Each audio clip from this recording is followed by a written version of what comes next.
What is going on, college basketball fans? Welcome back to another video. Today, we have our updated version of Bracketology with Dannyology. I give you guys my updated full Bracketology seedings and matchups, and I'm ready to get started. I just want to say subscribe if you guys are new. We do a ton of college basketball content here on the channel. You don't want to miss it, and let's get it started. All right, guys, first two regions. Make sure you guys either watch to the second or the third and fourth regions, or you skip ahead to look at those regions as well, because I think on my last Bracketology video, I had some comments about where's this team, where's that team, and they were on like the third and fourth regions. They weren't in these first two regions.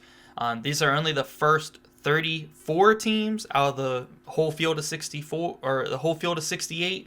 So stay for the other half or skip ahead to see the second half if you're just skipping through to see what I have on this bracket list. But I'm going to go through and break it down. First off, let's go ahead and go over my first so many teams out. I think I have 8 or 9 teams on the first out. Penn State, they got a really good win yesterday against Northwestern. Although it was, it should have went to overtime. If you guys watched the ending of that game, a little bit sketchy there. I think Northwestern is the better team, and I do have Northwestern in this bracket. I still have Penn State as one of the first teams out. Arizona State, I believe they're like 0-3 against quad 1 teams, and they only have 3 losses. So all their 3 losses are quad 1, but they need that big win. They're going to have plenty of opportunities in the Big 12. Texas Tech, kind of similar to Arizona State. They do have one non-quad 1 loss against St. Joseph's. So they're going to need to play pretty well in Big 12 play, but I think that they can definitely make the tournament. Drake just took their first loss of the season. It was not a good loss. It was to UIC, I believe.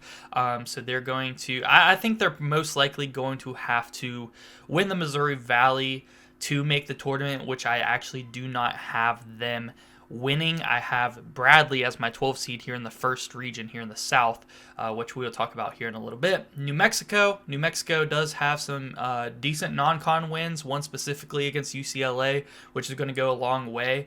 I still think they need to do a little bit in Mountain West Conference play, though. Creighton has some good wins. Again, a good one like New Mexico. Creighton's is against Kansas, so that is a good win there, but I think they'll need to do, a decent amount there in the Big East. Iowa just lost today. As I'm recording this video, like literally 30 minutes before I started recording this video, they lost to Wisconsin pretty bad, so it might have dropped them down even a couple more spots here. LSU is one of those SEC teams. I have like 12 or 13 SEC teams in this Bracketology. LSU just didn't quite make the cut. St. Bonaventure in the A10. They've been a sleeper in the A10 conference. I believe they only have 1 loss. They're playing really, really good, and they recently got a win over VCU, which was huge for them. And then Louisville just got a win the other day against North Carolina. That was pretty huge because I don't think that Louisville and North Carolina will get in. Maybe not either one of them, but one of them is definitely possible to get in. Louisville is on one of my teams to watch as far as making the Bracketology. But let's go over the South region. It will be played in Atlanta, Georgia. And our number 1 overall seed right now is the Auburn Tigers. I've said this pretty much most of my videos recently where we're talking about rankings or whatever. Auburn is my number 1 team, and I will say we do have a very stacked slate tomorrow. This will be posted on Friday night. Big stacked slate on Saturday. We will have some updated thoughts on all the stuff that went down in the Power Rankings video Monday morning, so be on the lookout for that. Already a bunch of changes from last week's rankings, and there's going to be a bunch more teams moving up and down after tomorrow's stacked Saturday slate of conference play. But Auburn, I have them, they're 6-1 in quad 1 games this year, 12-1 on the season. They've been dominating teams, looking outstanding. There's no way they cannot be the number 1 overall seed right now. And I got them facing either SEMO, Southeast Missouri State, or Norfolk State, both winning their leagues, getting in as one of the last teams in.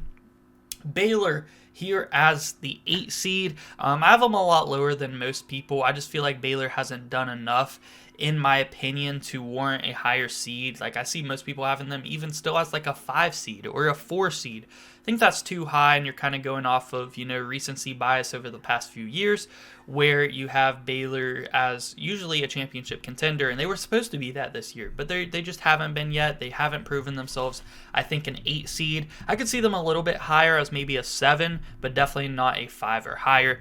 Number 9, 9 seed. They are losing right now, I believe, to Michigan State at home, which will maybe drop them down to a 10 or an 11, but I still would probably have them in. But I got Ohio State as a 9 seed right now. Utah State as a 5 seed. I'm pretty high on Utah State. Not only did they get a good win against San Diego State, but they are 4-0 in quad 1 games, 12-1 on the season. I feel like we should put a little bit more respect on Utah State so far this season. I think at this point, I don't know if they'll be able to maintain it, but at this point, they deserve to be a 5 seed. I could see moving down to maybe a 6, but lower than a 7, no, they deserve higher than a 7. I think 6 or 5 is a good spot for Utah State right now. But I have them playing, in my opinion, maybe the hardest 12 seed there is in Bradley.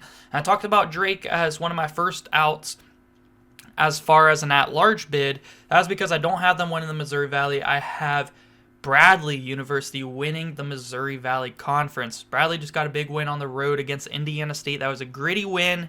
I think it went to it did go to overtime. Crazy game. Bradley, I got them winning the Missouri Valley. Next up, in our next matchup of 4 versus 13, we have the Battle of the State of Tennessee here, Memphis and Middle Tennessee State.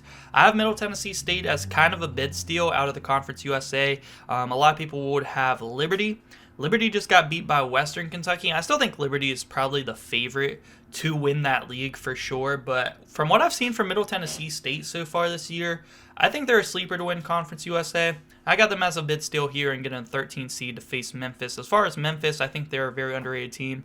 They got a really dominating win on the road at FAU.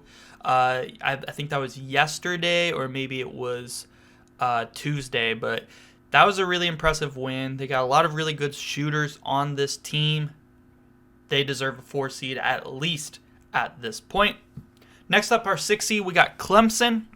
I feel like Clemson has done enough and gotten some a decent amount of wins, good wins this year to where they warrant a top 6 seed. I debated maybe moving them up to 5, and that's definitely possible for them to do. I expect them to be one of the top teams in the ACC, probably the 2nd or 3rd best, just behind Duke, and then they can compete for 2nd there with Pitt. But Clemson is a really good team, and they're here as a 6 seed. Vandy as an 11 seed. They aren't one of the last 4 teams in.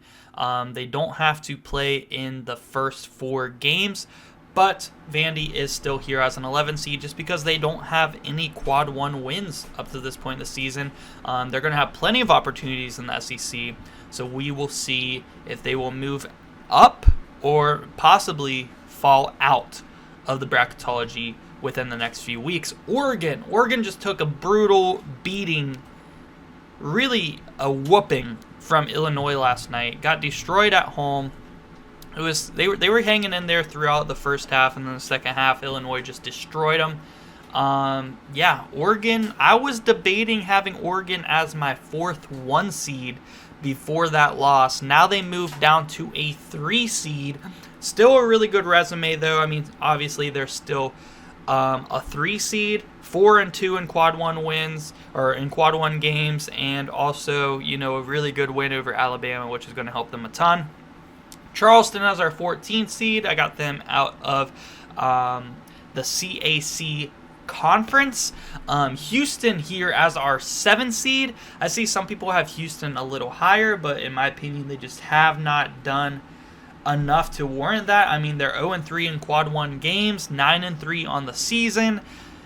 They're going to have opportunities to prove it there in the Big 12 conference and move up, but for now, I feel like a 7 is a good spot for them. St. Mary's as a 10. I see people having St. Mary's as, just outside or one of the last teams in. But honestly, St. Mary's 2-1 in quad 1 games, 10-3 on the season. Underrating the Gales a little bit here. A lot better resume than some of the people maybe even above them, but they're not going to have as many opportunities in conference play. But I still think that they had a good enough non-con to where if they beat pretty much everybody except for Gonzaga, there's going to be other competition in there like a San Francisco, a Santa Clara. But if they can beat teams like that, I think that they're going to find their way into the tournament. And then we do have Alabama as our 2 seed in this region. Alabama and Auburn are our 1 and 2 seeds for this region. So if they both win out here in this region, they can meet in the Elite 8 for the chance to go to a Final Four. That would be pretty cool. And then I do have Kent State here as our 15 seed coming out of the MAC conference. And a MAC conference that honestly is really up for grabs. I have no idea who's going to come out of the MAC this year. A sleeper team, the Ohio Bobcats. I think Ohio's very slept on, and they possibly could make the tournament this year. Midwest region in Indianapolis, we have our number 1 seed of this region in Iowa State. This is kind of a hot take here. I have Iowa State as a higher 1 seed than Tennessee. Don't worry, Tennessee is still a 1 seed. We have 2 more regions to get to, but I have Iowa State as my second one, right behind Auburn, and Tennessee as my third. Iowa State is our 1 seed of this region. Just an awesome resume. Only 1 loss, and it is to Auburn in a very close game on neutral court. Austin Peay, I have them coming out of their league here. I mean, in the ASUN conference, it's really up for grabs. It was looking like Austin Peay had a pretty good start to the season along with North Florida, but they both kind of fell back down to earth pretty hard. And now it's kind of just anyone's game. So in my opinion, it's probably just going to be somebody random. But let's throw the Governors in there because why not as a 16 seed. Georgia making it in here with Coach Mike White. Finally getting into the tournament after so many years here with Georgia, where they have had some years where they were close. But Georgia, this is looking like a pretty good team. They need to do pretty decent in SEC play. They don't have a ton of quad 1, quad 2 games that they've played yet, but 8 seed for now for Georgia, 9 seed for St. John's, just because they don't have any quad 1 wins. They were very close a few times, especially in double overtime against Baylor. That would have been a huge win, and if they had won that game, I'm not going to lie, they probably would have been a 7 seed or maybe even an 8 or something like that instead of a 9. But that's hurting them a little bit, but I do expect them to be the 3rd best team in the Big East. Maybe, unless a team like Creighton comes up and passes them. Possible. Creighton or Xavier. Maybe even Villanova. Sleeper, I know. Villanova, awful start, but they're starting to creep back up.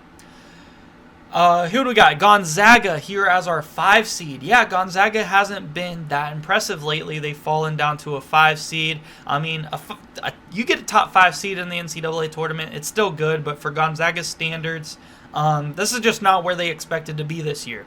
And they expected to be a better seed. They can still get there, but they've played the hardest part of their schedule. In the non-con, they play in the West Coast Conference, so the hardest game they are going to play the rest of the season is against St. Mary's. So Gonzaga as a 5 seed for now. If they do run the table in their conference, they'll probably jump up a little bit, but I don't think there's a possibility for Gonzaga to get a 1 seed anymore. Furman as our 12 seed. I like Furman this year, man. They're always a well-coached team. They lost some pieces from last year, and they're still really, really good. I don't know if they're going to be able to maintain a 12 seed status, but I do think that they are the favorites to come out of their league. Illinois here is our 4 seed. I had them as a 6 seed. Just moved them up today after their dominating win over Oregon last night. Very impressive win. Jumped from a 6 seed all the way up to a 4. I thought it was that impressive, and really they just have a pretty impressive resume as a whole. 10-3 on the year, 3-3 in quad 1 games. Illinois is they have a real shot at winning the Big Ten this year. Arkansas State out of the Sun Belt Conference. They're the best team in the Sun Belt. I think so. They have the best win for sure against Memphis in one of the better upsets so far this regular season.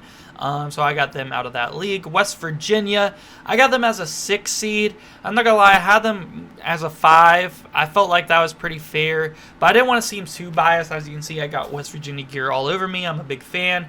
I feel like they probably deserve a higher seed than a 6, and we'll see if they keep winning. They're going to move up a ton in my power rankings, especially if they beat Oklahoma State tomorrow on Saturday. So I'll probably be a little bit more biased in the power rankings, but I feel like a 6 seed is somewhat fair for West Virginia at this point. But I feel like a 5 is probably a perfect spot. I saw some people, and I'll go ahead and name drop, from CBS Sports, Jerry Palm's bracket, he had West Virginia as a 2 seed. I thought that was a little too high. I think at the highest right now they should probably get a 4 seed, but they do have really good wins. You know, they are 3-2 in quad 1 games, 10-2 on the season. Pretty good resume so far, but I don't know if it warrants a 2 seed. I'd say a 4 or a 5 would probably be perfect. I got them a little lower as a 6 for now. But they will play the winner of this first 4 game in SMU or Northwestern. Northwestern, even though they lost to Penn State, I talked about it a little bit earlier. I felt like they got screwed out of overtime in that game. And really, they were calling a lot of fouls for Penn State all night last night. So I kept Northwestern in as one of the last teams in. And then SMU out of the ACC really just hasn't had any quad 1 opportunities yet. And hopefully they'll get a couple, because in the ACC there's not going to be a ton of opportunities there. But we'll see if they can maintain this and get into the tournament this year. Kentucky is our 3 seed of this region. I feel like a 3 seed is pretty good for Kentucky at this point. They got a big game. They play Florida. I want to say they play Florida tomorrow. Undefeated Florida Gator team. And that's at home in Rupp Arena, I believe. So that's going to be a big game for them. If they can knock off Florida, they can maybe jump up to a 2 seed. UMass Lowell, I got them coming out of their league here as a 14 seed. 7-seeded Purdue. Purdue's been somewhat underwhelming this year, but this is probably where we should have expected them to be. But they played a lot of quad 1 games so far, so I expect them to maybe be able to jump back up to like more so a 5 seed. Sometime throughout this season. Arkansas as a 10 seed. I feel like that's where they kind of deserve right now. If they overperform in the SEC conference, though, they could definitely jump up. Marquette is a 2 seed. I debated having Marquette really as a 1 seed, honestly. I felt like they're not there yet, but they're going to have opportunities here in the Big East. I think they're the best team in the Big East. It's debatable with UConn heating up again, but that's going to be a big matchup. If they can beat UConn and go close to running the table in the Big East, they could definitely get a 1 seed by the end of the year. McNeese has been underwhelming, and it wouldn't surprise me if this would be somewhat of a popular 15 over a 2. I wouldn't pick it because I actually think Marquette's a really good team with Cam Jones and all these veterans, Stevie Mitchell, Sean Jones. I mean, they got a squad.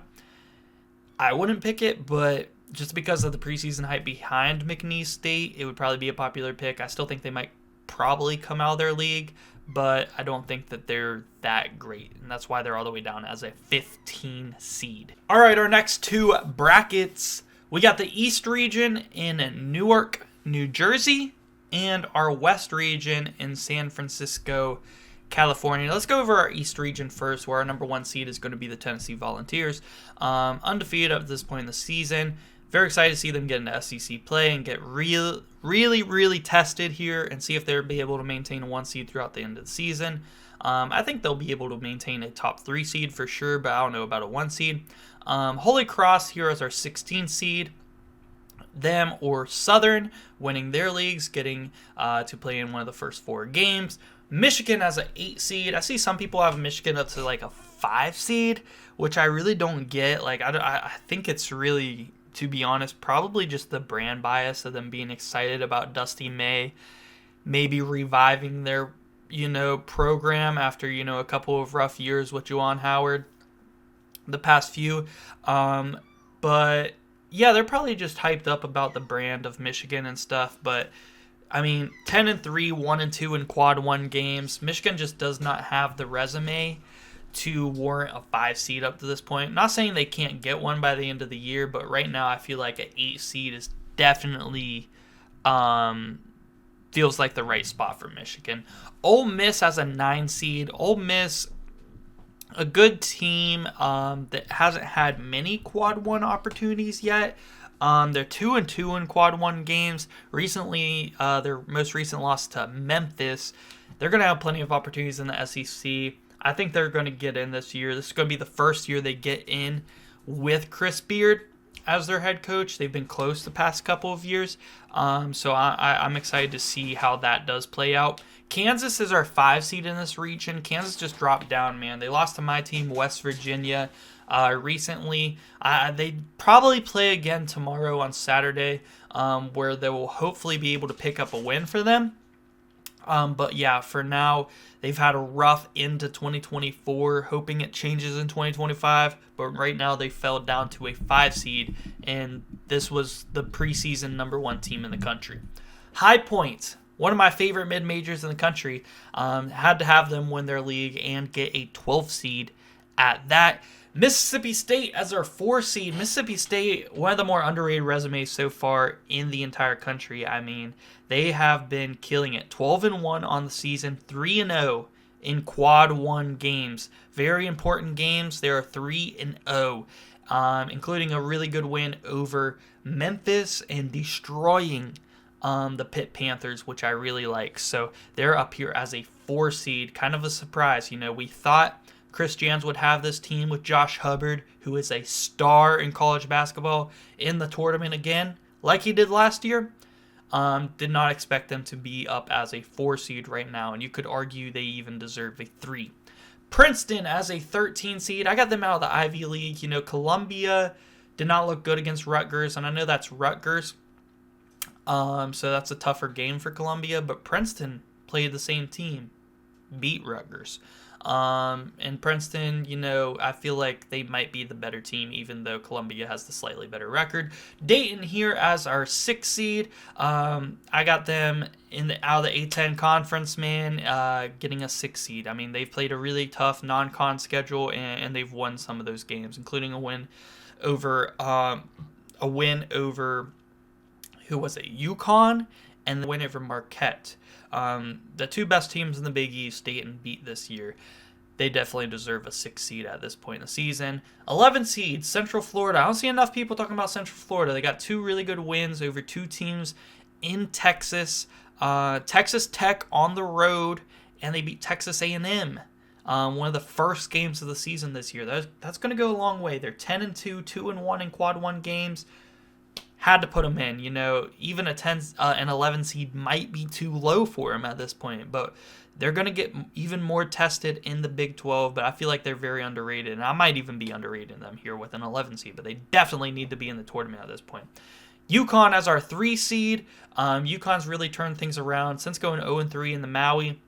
They haven't lost another game since, and they've been getting good wins since then. 11-3, 3-2 in quad 1 games, looking a lot better. And they would be playing in the first round Youngstown State as a 14 seed. Youngstown's really turned it up lately. I feel like this is the year the Penguins are going to get to the tournament. Next up, we got Maryland as a 7 seed. They just lost to Washington. Tough loss there. I thought that was one Maryland was definitely going to get. And I thought about maybe having Maryland fall down to an 8 or a 9. I decided to keep them as a 7. You know, they've played really good so far. That was their first real bad slip-up to a team that they probably should have beat this season. So I'm going to let that one slide, but I'm going to keep my eye on Maryland. The Big Ten is always a mess, sometimes it feels like, as far as teams that lose to teams they shouldn't, and vice versa, teams that beat teams that they probably shouldn't. So it leads for a lot of Big Ten teams to be around the 5 to 11 seed lines. San Diego State is our 10 seed. San Diego State is the second team out of 2 teams that I have out of the Mountain West making the tournament. I have Utah State and San Diego State up to this point, and we do have New Mexico as our teams to watch. Also, another team to watch is probably Boise State, but they might be that next team right after Louisville on that first out list. But San Diego State here as a 10. Florida is our 2 seed, undefeated. I talked about they play Kentucky tomorrow, so that's going to be a big test for Florida, but they played really well. They deserve a 2 seed at this point, and they will be playing Central Connecticut in the first round. West region, in our final region, we do have Duke as our number 1 seed.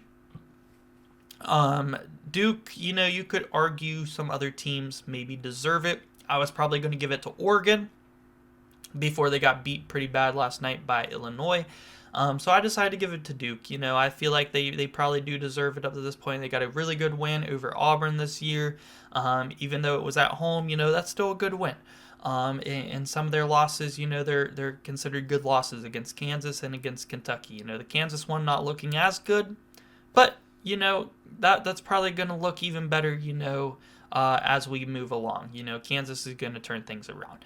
And then they will be playing our 16 seed Marist. There they are, Marist. 8 seed, we got Wisconsin. Wisconsin, they did get a win today against Iowa, so that was really good because if they would have lost, they probably would have fell down to a 10 seed or so.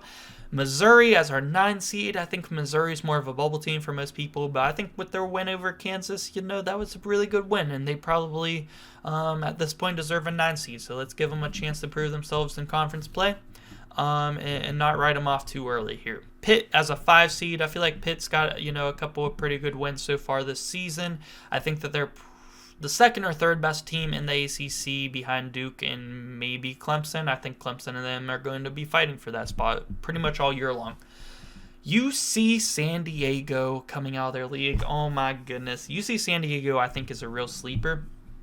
In the Big West Conference, it's probably between them and UC Santa Barbara. They're looking pretty good, though. UC San Diego, I think they're probably going to come out of that league, but I feel like the Big West, it's always kind of a surprise. It's never one of the top teams that come out of that conference in the conference tournament. UCLA here as our 4 seed. UCLA, I wasn't expecting to have them as such a high seed. They've really impressed so far this year. They have a really good defense. They have good wins over Gonzaga and Oregon. And UCLA has just been playing really well. I think that their only losses against New Mexico, they have 2 losses actually. So I don't remember who else they lost to, but they're here as a 4 seed. 11-2 on the season, and 3-1 in quad 1 games. Pretty good. Grand Canyon as our 13 seed, that would be a 13/4 I would consider taken, just because I know Grand Canyon has underperformed from our expectations. We kind of expected them to ease into not only winning their league, but probably getting an at-large bid and going close to undefeated throughout their league. I would worry about Tarleton State in their league, but other than that, Grand Canyon should come out, and even though they haven't had the best of non-cons, I still think over certain teams they would be able to compete and maybe pull off an upset in the first round. Michigan State here as our 6th seed. Their game is on halftime right now as I'm recording against Ohio State, where they are winning, so that's a good win for them. You could argue Michigan State, kind of like my team, West Virginia, that they should probably be a 5 seed over a 6. I wouldn't be mad at that. I think Michigan State probably does deserve a 5. And they will be playing the winner of either BYU and Texas in the first 4 games. I feel like BYU and Texas are pretty similar. They both haven't had many quad 1 opportunities, but they have racked up quite a few wins, and they're both going to have more opportunities in the future to either move up or drop out of the bracketologies. Texas A&M as a 3 seed. Texas A&M's been super impressive this year. Right now, they definitely deserve a top 3 seed, 100%. Excited to see if they can maintain it throughout conference play. South Dakota State. I got South Dakota State coming out of their league. I think the Jackrabbits are the best team in that league, and they've looked really good so far against some pretty decent competition in the non-con. I think they're the most tested team in that league and the team that will come out. Cincinnati as a 7 seed. I don't see them being any higher at this point. They've just lost games they probably shouldn't have. They don't have that impressive of a strength of schedule so far in the non-con. So we'll see what they can do in the Big 12 Conference. Nebraska as our 10 seed. Nebraska ball has been pretty fun this year. I'm not going to lie. I think Nebraska, I'm hoping that they can make the tournament. I want to see Nebraska get their first ever NCAA tournament win. I believe they are the only team in the Power 5 conferences that has never won a March Madness game. Kind of crazy. I know Nebraska is a football school, but Nebraska ball, we need to see them get a win in March Madness. Oklahoma as our 2 seed, they got a big time matchup against Alabama on the road tomorrow. I don't expect them to win that game. And honestly, they're probably not going to maintain this 2 seed, but they'll probably drop to a 3 as long as they can keep it close against Alabama. If they lose by a lot, probably drop to at least a 4 for me. But for now, they are undefeated. 3-0 in quad 1 games, 13-0 in games in general. I think they got a squad. They're a 2 seed. If they do beat Alabama on the road, they're probably going to get a 1 seed. Northern Colorado is our final team to talk about here as our 15 seed. And Northern Colorado out of the Big Sky, yeah, they're 8-5 on the year, but I think they're probably the best team in that league. So I'm going to call my shot here and say Northern Colorado comes out of that league and, maybe even put up a fight with a team like Oklahoma in a 15-2 matchup. So let me know what you guys think about the bracketology down below in the comments section. We'll be coming out with a updated version of, filling out Joe Lunardi's bracketology probably here pretty soon. So be on the lookout for that. We'll have our power rankings uploaded on Monday. We will be talking about all the stuff that goes down this Saturday in a stacked slate and all the changes that are going to happen in my rankings, because there is already a bunch of changes from last Monday. So be on the lookout for those, guys, and subscribe if you guys haven't already. And thank you so much for watching.